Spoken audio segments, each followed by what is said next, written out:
outside.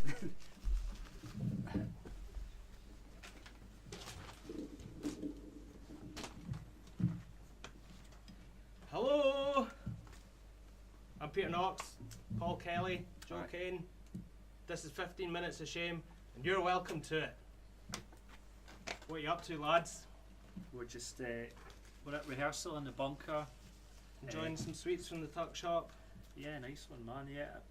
I don't like the white mouse. I'll take that. I think no, I mean, I'm not that keen on white chocolate either, to be honest. No. I'm not a racist. But there's a wee gummy bear. Okay, thank you.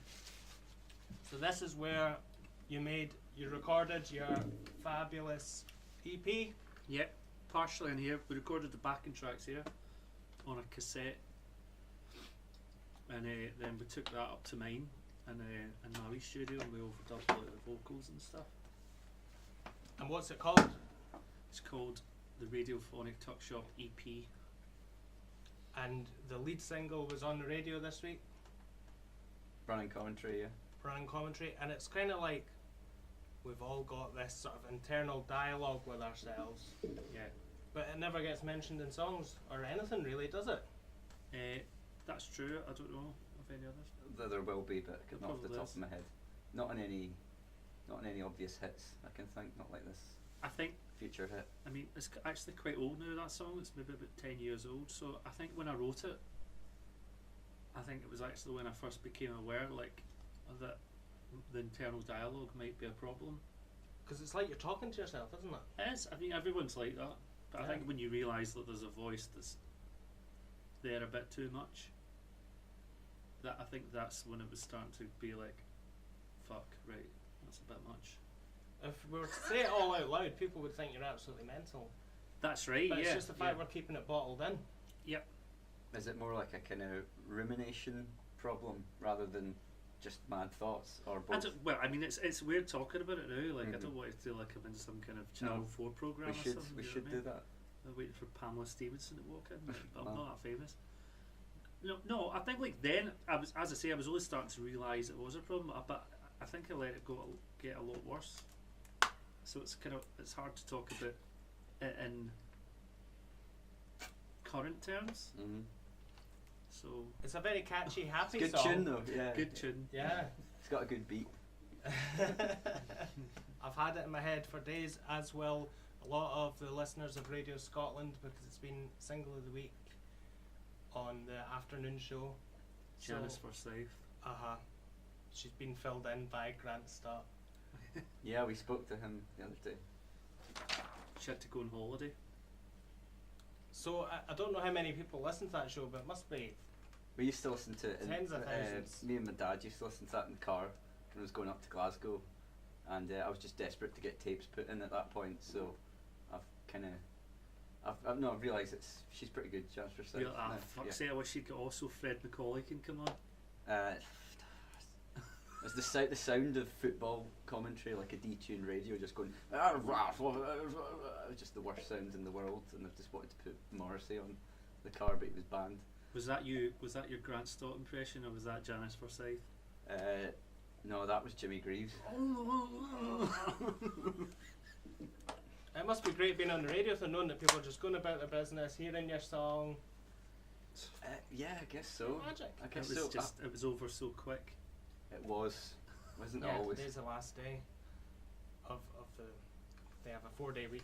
But yeah, they Today's played the song first all day. week, which was good. So I'm sure a few people heard it. None of them felt compelled to go online and say, "Well, me, I just heard this amazing song by this new band," and I immediately had to add them on Facebook, tweet about it. I think Nobody it's did because that. they've written letters. I'd send them a emails. PM and like a friend request to every band member. So have you not seen a deluge of? Just fake accounts. What's that one? No, don't say. Just in case it's a murderer or murderess. Could be a woman. Hopefully, it's a woman. More interested to get murdered. Is that Frank? Um, Here's to your fuck, Frank. It's a bit like you seen the new Twin Peaks. No. Alright. Yeah. Spoil it. So what are you up to tonight? You're practicing for a gig. Are you going to Allegedly be we're- launching this EP? Yeah, the EP launches in July the 30th. 2 weeks. Yeah. Sunday.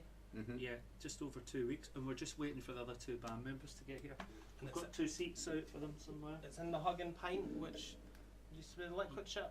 Yeah, that's right. 30th of July, EP launch. Douglas T. Stewart, who you know well from interviewing. Yeah, Yeah, the lovely Douglas. the lovely Douglas. Yeah. So what's he gonna do? Douglas T. Stewart and friends. So it's like it will be some kind of permeation of people who have possibly been in BMX Bandits playing a bunch of his songs. Plus Stephen Solo, one of our label mates, who's got a great album out on Last Night from Glasgow. So check it out. So surely you didn't have the cheek to ask the BMX Bandits to support you on your launch. It must have been a kind offer. How did it No, come about? I asked Douglas because of, I know Douglas is always quite keen on doing things. Yeah. He sometimes does wee shows Yeah. where he's got Chloe and maybe Stu backing him up with an Yeah. acoustic guitar. I've done a few with him, like just like playing keys for him and stuff. Or I've actually done some backing tracks from before, and he's just went out with a backing track and a puppet or something. Right. So I know he's always keen on doing little things like that if he's about. So asked him on that. Well, originally asked if him and Stu and Chloe would do it because they're all friends of mine. And Stu's not about, so I'm not exactly sure who's doing it, but it's Douglas and some other people playing his songs. So in a lovely intimate environment. yeah, that's a good thing. Yeah, it's going to be a great night out. Yeah, we're also doing Mugstock the day before, you know, in Mugdog Park. All right. It's a wee festival called Mugstock. It's been going for 2 years. I played with another band 2 years ago.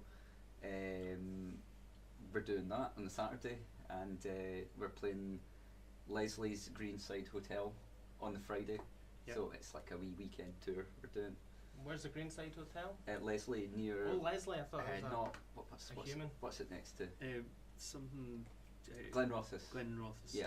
Right. It's a great wee venue, man. Yeah. It's very lively, and the guy Reagan, who runs it, is very passionate, and he's always been trying to keep it going to keep the music happening over there. Because I think on the East Coast, up that, it was a great music scene, like over the last 10 years. But I think a lot of venues have been dying out. So But Reagan, along with a bunch of other people, some of these guys are really trying to keep the music scene going, despite a lot of the guys who were into bands kind of moving away and stuff and all that. So No, I was just saying, like the Wedding Present always play in that venue for some reason. I think it's because they had Wow. a couple of members from Fife. right, I went to see them about 2 years ago there. And it's a good size venue, Aye, and it's a good it's a venue. proper hotel, so it'd be good to go and play. Right. So is it like a free entry then? Can people just turn up? Or? yeah. That's great, isn't Tickets it? when- on sale now. We're actually supporting a Doors tribute band from Bathgate Oh, wow. called the Doors of Perception. Sounds So- good, yeah. What do you think of these tribute acts? Tribute acts are great, man. Yeah, tribute acts are good as long as they're good. Mm. As long as they're musically good and they've done a bit of homework, and it's not just 2 guys with a backing track or something like that. Do you know what I mean? Yeah. Which could be naff. Well, didn't the Wondermints, Brian Wilson's, didn't they Well, they kind of become like the Beach they Boys weren't pretty they weren't much? a tribute back. They were the original band, but they were booked to. Some of them were booked to back him up, and they ended up. Many of the people from that band then became the basis of his solo backing band when he decided to finally start touring on his own. Mm. But they were very Beach. I've heard them at some point many years ago, but they were an original functioning band. But I think that's Function band. yeah, big functions. But no, they're brilliant musicians, and the guy Darian who's like, I don't know if he's still the musical director of Brian Wilson's stuff. I've seen him show up on the Zombies tour for Alright. Odyssey and Oracle. He's not been doing Brian Wilson at the moment because he's doing the Zombies Is again. that right? Well, because I get the impression that he's the sort of guy that if he was to go around a lot of 60s, 70s era bands and musically direct them, he could maybe steer them in a good direction. You know, like I thought, like if the Kinks reformed or something, I hope it doesn't turn into like the heavy metal Kinks of like 1987 or whatever. If you just get Darian, he'll probably, or somebody like that, He used, or to be me he used to be in a Barron Knights tribute band as Is well. that What were right? they called? Can't remember. Oh no, I don't remember either. So one of my favourite albums last year was Homemade Lemonade by Et. You produced that? Yeah, I produced it. Carla, we basically with mutual friends. I think I've heard our brother Murray and Douglas say that they both recommended me to her, but I'm not sure if that's true, if it was both or which, but either one of them said, oh, check out Joe's stuff with Dr. Cosmo's Tape Lab. So I'd only met Carla once in Edinburgh. I think me and Stu were playing with Douglas and I got introduced to her and that was it, but we never had a big chat and she never remembered. But yeah, no, the first day we went into a room together was basically the first time that we'd really properly met. So she'd sent me about 10 demos, which were quite basic, but kind of good tunes, and then on the day I would like pick one and say, right, let's do this one, and like decide a style, and then just start with the drums and piano and just layer it up, you know. So It's a huge sounding thing. aye, it was a great experience, man. Like, because them Beatles had just finished, and our kind of practice room was lying empty, so I turned it into a studio to just try and keep making some cash. And Carla's thing was the first thing that came in, so we worked on that for a couple of weeks, just every day. Just I'd pick a song, then I'd just go, right, oh, let's do this one like a dub track, or let's do this one like a punk track, or let's do this like a Spectre thing. So, But it sounds very cohesive and yeah, together. well, I mean, I think it does have a good sound, because after we'd initially worked on it, I went on a boat to work for 2 months. Alright. And I took what we had and kind of mixed it and done a bit more production. myself. Oh. This is Alan, Hi Alan. our keyboard wizard. I'm late. Do you want to pull up a pew and get involved? Sure. We're just having a chat. Ah, good stuff. I don't know if there's anything especially handy for you to sit on. It's alright. Is the gate shut? Because No, it's like halfway down, so. Just waiting on Ian as well. So. alright, okay. Just don't want the junkies getting in. Hey, come here and we'll share this. We see Alan. I don't think Jum Geeks can limbo dance. Have a seat, I'll sit in this Ah, out. no, don't be daft, mate. No, that's fine. It's fine. It's good. So how do you get involved in all this? I guess probably the Beach Boys gig a wee while ago. Sort of, Aye. just sort of enjoyed that. Yeah. How was the Didn't Beach make- Boys gig? Didn't make too much of a mess of it, so. Alan and I have been friends for about 15 years. Maybe slightly less than that. I don't know. Kind of count. Well, it's about that. Is it? Is it about that? But we've never really played music together until last year, I think. When did you learn to play keys? About 10 years ago? Oh, yeah, probably something like that. So, yeah, last year we done a Beach Boys tribute thing for Warren. Mm-hmm. Warren That's does these ambitious. nights up in Merry Hill that were very good. And we were doing a Beach Boys one, and that's all one of our favourite bands. So we got a band together, a couple other people. We'd done a couple of quite ambitious songs, and Alan was involved in that, and Paul. So I suppose that was the first time that us three had played together. Mm-hmm. So when I was kind of putting the band back together, putting the band together in March, I just gave Alan a shout because he played keys, and he's my pal. So March, April, May, June, July, 4 months. You've achieved so much.